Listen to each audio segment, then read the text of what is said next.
Today, I'm going to share with you of the Hong Kong membership growth in APNIC. So, Hong Kong, as a economic powerhouse of the countries in this region, there's a need for more internet resources to support its network. So, as you can see, as of today, APNIC Hong Kong membership is around 600, and it has managed to grow just in a matter of a few years. So this is another graph to show how Hong Kong membership has grown compared to two other fast-growing economies, such as Japan and Australia. So in 2012, Hong Kong is actually still behind of Japan, and in 2013 it has gone on par with Japan, and in 2014 it has actually overtaken the growth of Japan and moving closely to Australia. So these are the membership that APNIC is actually getting each year. It's not cumulative. So new members that APNIC is getting each year. So if you can imagine that from the graph. So it shows how fast the Hong Kong economy has grown. So for today's agenda, I'm going to talk to you about APNIC policy updates and the transfer policy and procedures. For APNIC policy updates, I'm going to talk to you about the recent policy that is implemented by APNIC and the policy that are recently discussed in 2015. And the transfer policies and procedures, I'm going to talk to you about the transfer policies that are available in APNIC, the transfer procedures specifically for IPv4 and AS number transfers, and the transfer services that APNIC is providing to accommodate these transfer policies. So, I'm going to talk to you about the actual PDP process, which is the policy development process, to show how the policies is actually developed. So, in this PDP diagram, you can see there are three phases, which is before the meeting, during the meeting, and after the meeting. So the meeting over here is referring to APNIC meeting or APNIC conference that will be held twice a year. So the recent one that we have is in Japan, Fukuoka. So before the meeting, the author actually proposed the policy to the mailing list for discussion. And during the meeting, the community actually discuss the policy face-to-face, and the SIG chair will gauge if that policy reaches consensus. And if that policy has reached consensus, you can move on to the next phase, which is after the meeting. And after the meeting, there is a comment period where the internet community has the opportunity to raise any questions that they have or concerns before it will be sent to APNIC EC for endorsement. So after the meeting, if everything goes smoothly, it will be sent to APNIC EC for endorsement.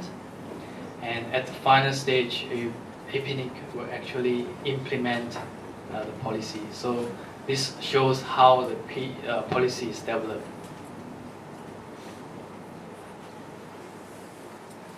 So let's look at why the policy development is important. The policy is focusing on fairness, so it should be fair and consistent. The IP address should be distributed fairly and consistently to the internet community. And anyone can just participate in how internet number resources are managed. So for instance, it is your say to decide how much internet resources you get and how much IP addresses are actually can be transferred. So let's look at the policies that actually implemented by APNIC in 2014. Early on in 2014, on 16th of April, we have implemented Prop 107, which members are now able to transfer AS numbers between them. So these AS numbers, if you have received from APNIC and they are no longer needed, you can then transfer them, like how you can transfer IPv4 address to members. And on May 7th, we have implemented Prop 109, where these two prefixes are sent to APNIC labs as research prefixes because of the unwanted and unsolicited traffics that are coming from this prefix. And on 27th of May, we implemented Prop 105, which is the distribution of return IPv4 address block. And I'm going to talk to you more on this particular policy, which is Prop 105. So actually, what does it mean? It is a policy where members are now eligible to receive an additional /22 apart from the /22 that you have already received from the 103 block. So where does this /22 come from? It is IPv4 block returned by IRA to IANA for recycle, and IANA has since then collected these resources and returned back to IRA for redistribution. And the spirit of this policy is to help members and organizations who are still in need of additional IPv4 address, and eventually helping them to move on to IPv6 address. So let's have a look at Hong Kong members who has received additional /22 under this policy. So from the graph, from the pie chart, you can see there is 1/3 of the members that have received this /22, and this shows that Hong Kong members are still in need of additional IPv4 address, and they're aware of this policy. So can I have a show of hands who are members and they still need additional IPv4 address? Yeah. So I can see some hands here. So if you are the few lucky ones, you may be eligible to apply for this additional /22 from APNIC. So contact help desk or submit your request through my APNIC portal. And I'm also going to talk to you about the policy that are actually discussed in APNIC 39, which is our recent meeting in Fukuoka, Japan. So here are the summaries of the policy, which is 112, 115, 114, 113. So I'm going to talk to you each of these of the interesting talking points. So for Prop 112, the author is actually proposing that legacy IPv6 address. So IPv6 address were delegated as a historical resource back then, and when the block is delegated, a /29 was reserved and for the entire block, and we were giving out /35 to members, and and then it was upgraded to a /32 through the sparse allocation. And in this policy, it is proposing that members should be able to receive the remaining of the /29 without demonstrating the needs. So, but the internet community did not want to remove the demonstrated need for a small subnet. This author has actually submitted the proposal a few times, and in the end he has actually abandoned this proposal. And for Prop 113, the purpose of this policy is to remove the multi-homing requirement in order to apply for IPv4 assignment. So this is actually helpful for ISP that are not multi-home and does not meet the requirement for /22 allocation. So in this case, they are stuck with the current policy. But this policy is proposing that you do not have to be multi-home to apply for IPv4 assignment. But there is a consequence. So if this policy is going ahead and is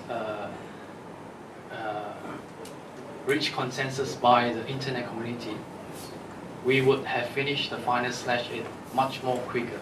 So as I'm speaking now, Arian has almost finished the IPv4 address. This policy has not reached consensus as of now, so it's returned back to the mailing list for further discussion. And for Prop 114,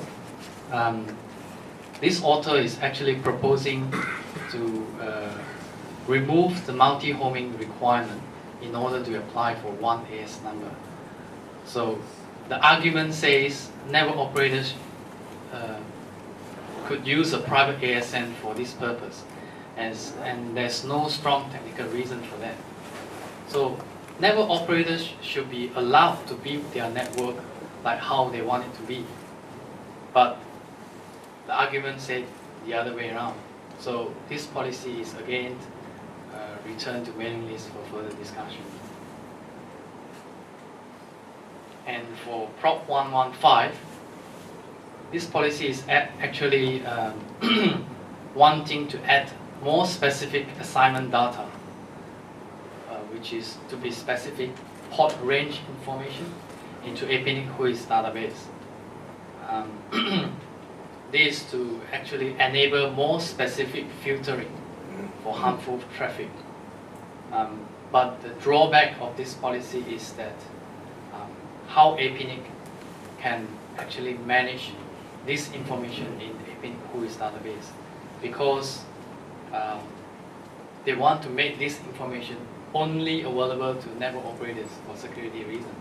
So there's a huge dynamic and flexibility of how this information can be managed.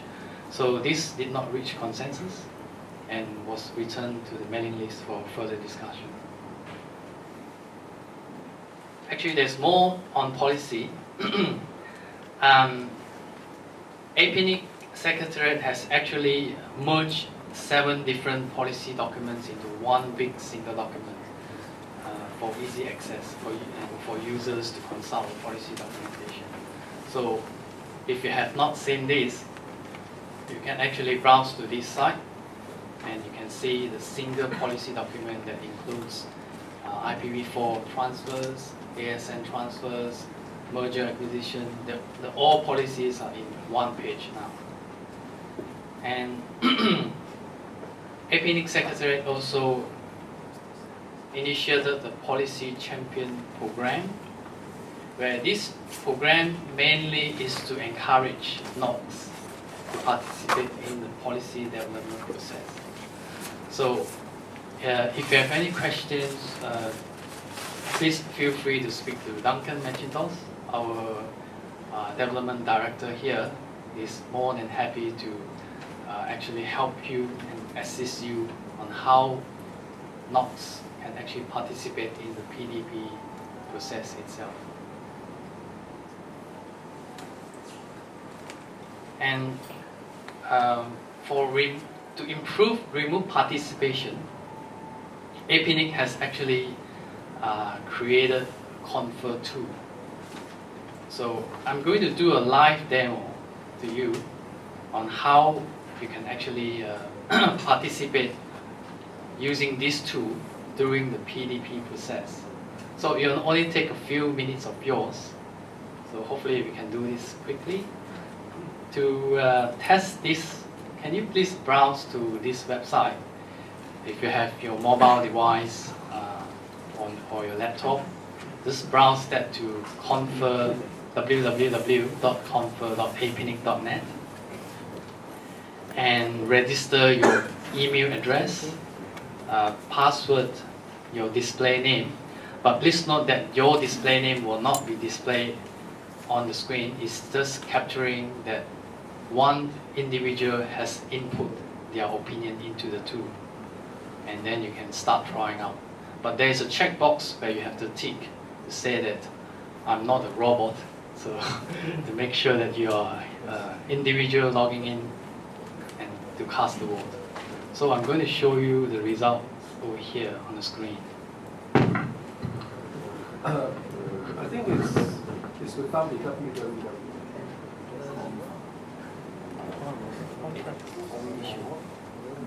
I can do it without. Oh, okay. So just browse to confer.apnic.net. Yeah. No www.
So the proposal that we are proposing over here is KEYNOTE 2015 is a successful event.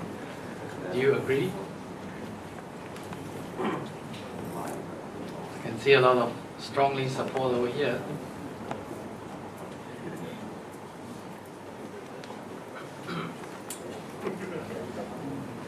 So it shows that 18 people has actually logged in and give their opinions. And as you vote, the chart will actually change according to the opinion that you put in.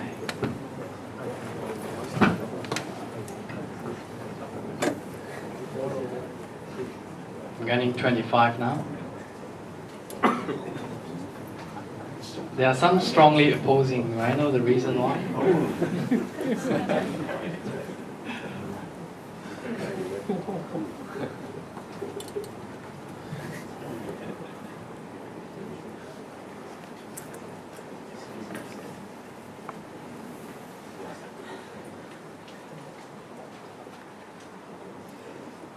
So on the right hand side, you can also type your questions during the policy discussions during APNIC conference. So this is the tool that will be used to encourage remote participation in the PDP.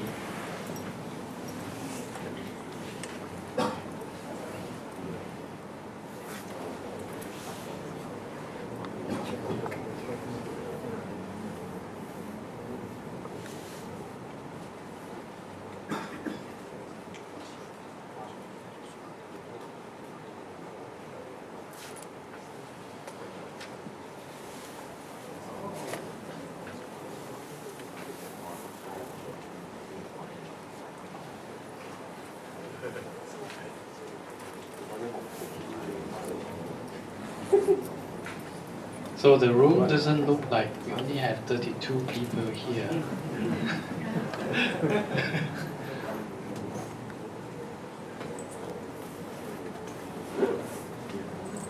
Okay. Thank you very much for testing out this this tool. So, and it's showing that KEYNOTE 2015 is a successful event so far. Let's keep it running for the rest of the meeting. See if So yeah, we can come back to this at the end of the meeting and see the result.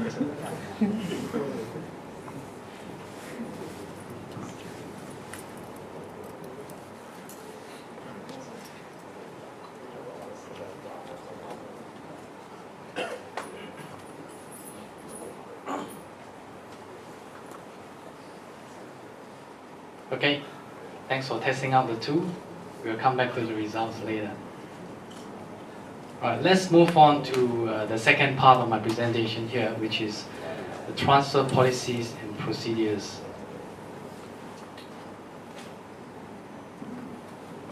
So the first transfer policy I'm going to talk to you about is IPv4 and ASN transfer. So going by the proposal number, we call them Prop 50 and Prop 107 for those who are not familiar with that. Prop 50 means proposal number 50 and proposal number 107. So as these proposals are getting proposed, the number will be kept adding on.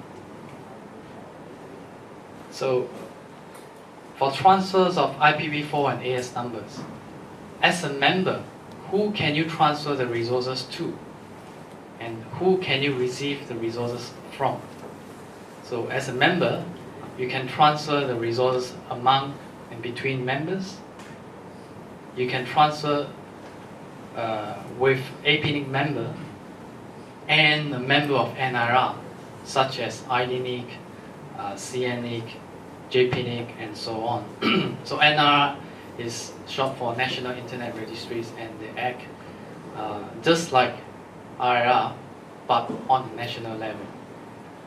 And as a member, you can also transfer to a member of another IRR.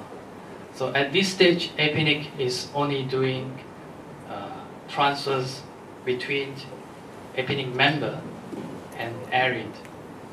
Although RIPE has recently reached consensus on this transfer policy, but they're at the final stage of finalizing these transfers. So the spirit of this transfer is to allow members to transfer unused IPv4 and AS numbers to members who are still needing them. So in a way, it's recycling the IPv4 address instead of returning them back to IANA.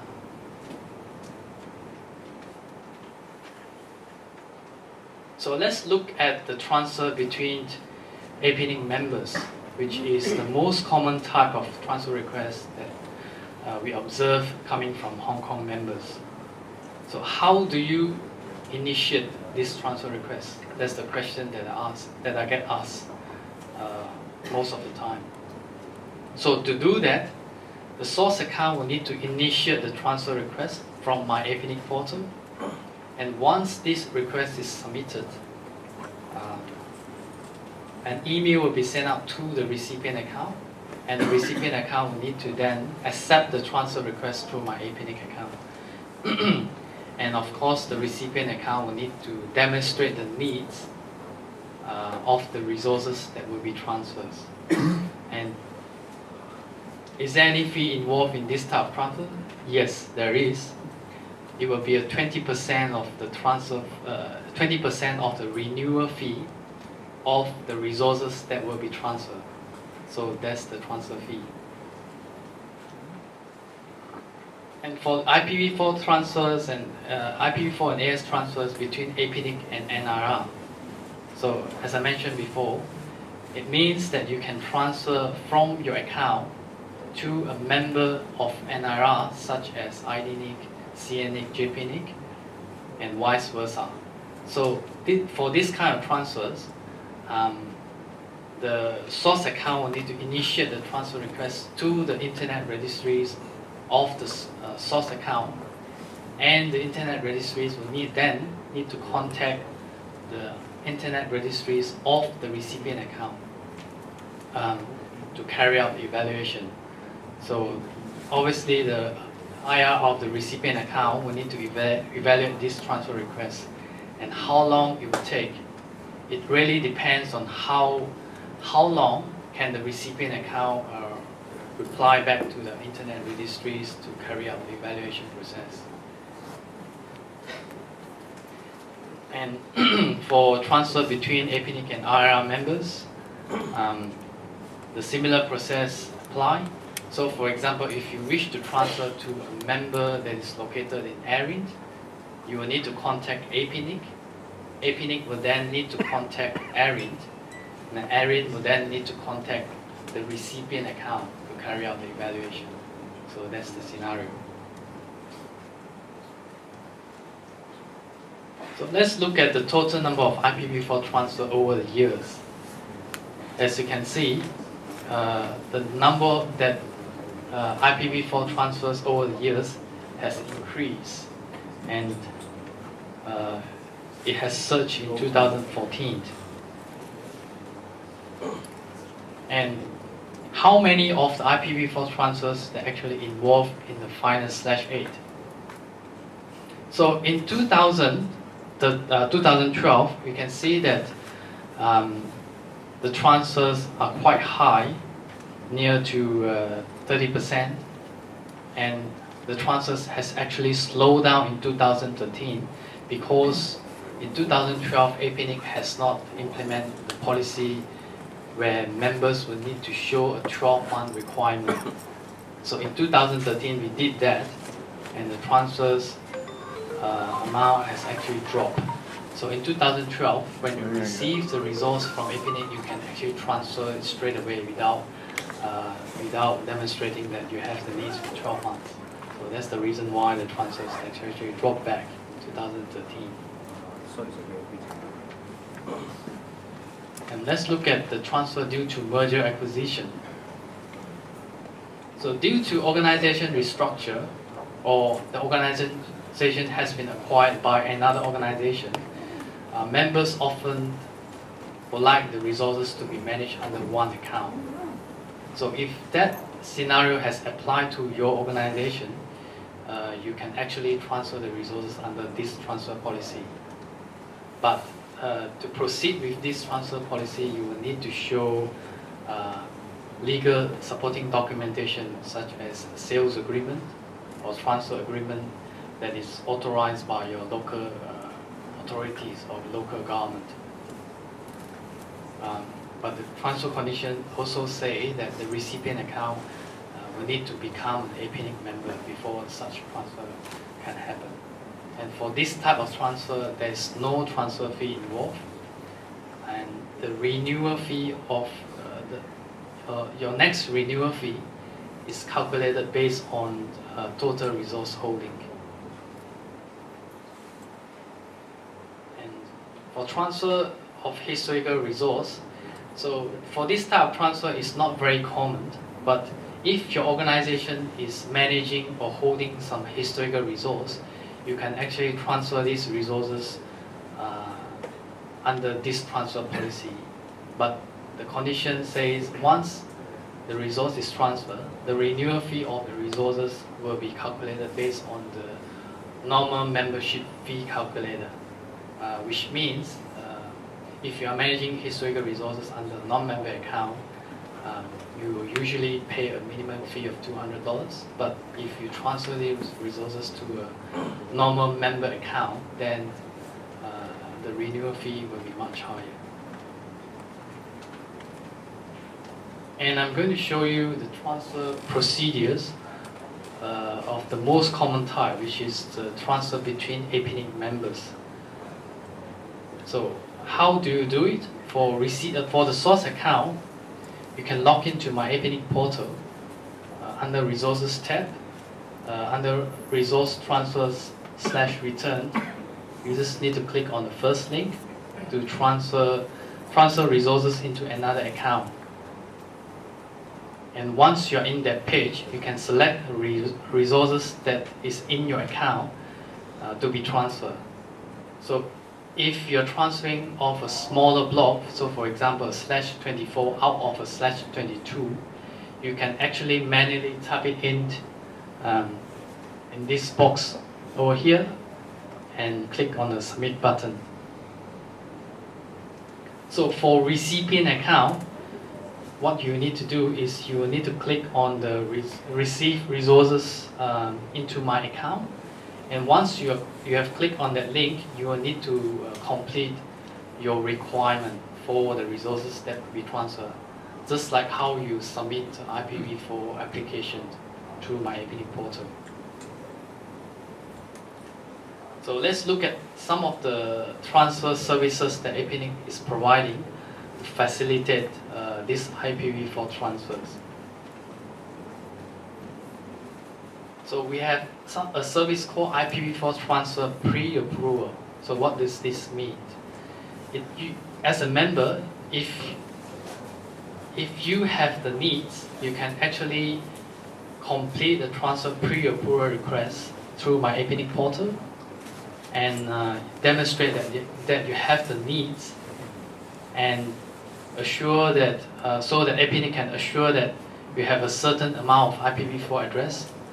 And once you have received this pre-approval, you can then request APNIC to list your organization needs on a transfer listing page, which I'm going to explain next.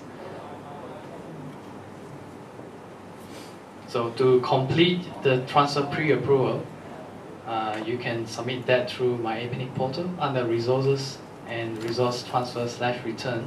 On the third bullet point there, you will see transfer pre-approval. That's how you complete a transfer pre-approval from APNIC.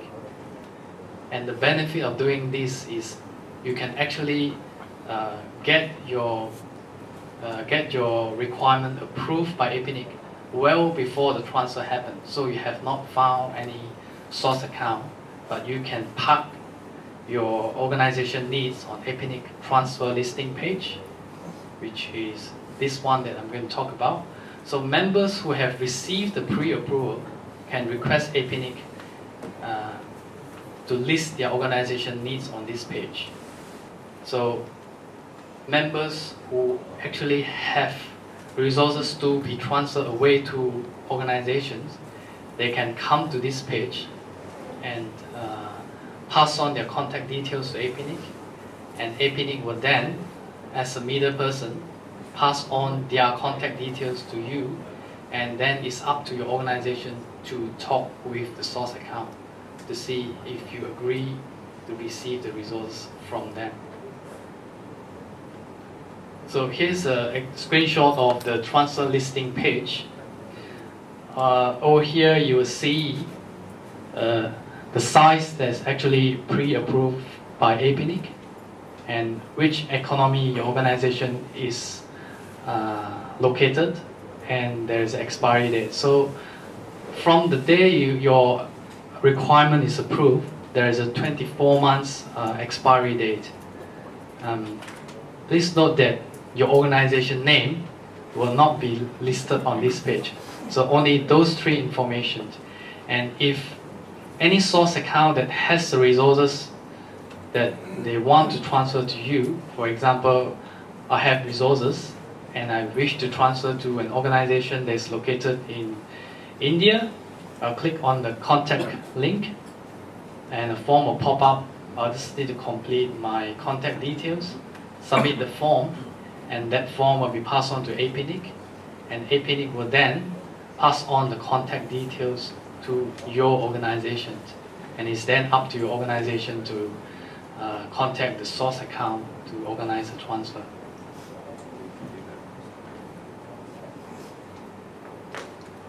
So to facilitate the transfer, we also have a transfer mailing list. So this transfer mailing list actually allows you to discuss topics related to IPv4 transfers share your availability of unused IPv4 and discuss your requirement of IPv4 address. So to subscribe to a mailing list, you can go to /mailing list. And before I end my presentation here, I'd like to invite everyone to attend our next APNIC meeting, which will be held in Jakarta, Indonesia, from the 3rd to the 10th of September 2015. So I hope to see every one of you there. So with that, I conclude my presentation here. I'm happy to take any questions now, or you can come to see me later. So as of now, is there any questions from the floor? Going once? Going twice? Okay, thank you very much. Okay, thank you, Sam.